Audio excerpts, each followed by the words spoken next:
السلام علیکم ورحمۃ اللہ وبرکاتہ۔ بسم اللہ والصلاة والسلام علی رسول اللہ، اما بعد۔ پہلی بات یہ ہے کہ دم کرواتے ہوئے اس بندے سے دم کروائیں جو بندہ شرعی دم کرتا ہو، اور ان الفاظ کے ساتھ دم کرے جس میں شرک نہ ہو اور عربی زبان کے اندر ہوں، اور خصوصاً ان دعاؤں کو اور اذکار کو کے ساتھ وہ دم کرے جو احادیث سے موجود ہیں، احادیث سے مروی ہیں، ثابت ہیں۔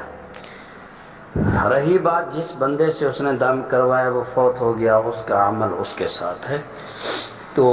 دوسری بات اس میں یہ بھی ہے کہ دوائی کہیں سے بھی لیں، شفا اللہ کی جانب سے ملتی ہے۔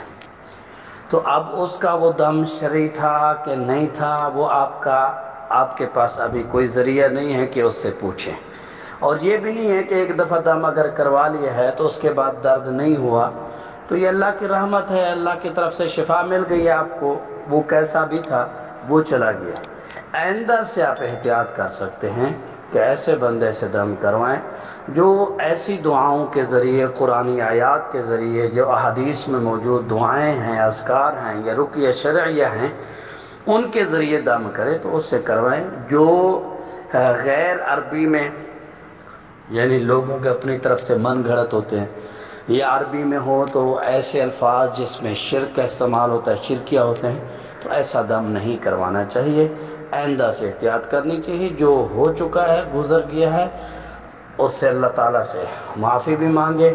اور وہ اس کا عمل ہے جس نے عمل کیا ہے، یعنی اگر اس نے غیر شرعی دم کیا تھا، اس وقت آپ کو پتہ نہیں تھا، ابھی پتہ ہے، تو آپ اس چیز سے ندامت اختیار کریں، اللہ کے حضور توبہ کریں، استغفار کریں، اور اللہ تعالیٰ غلطیوں کو معاف فرمانے والے ہیں۔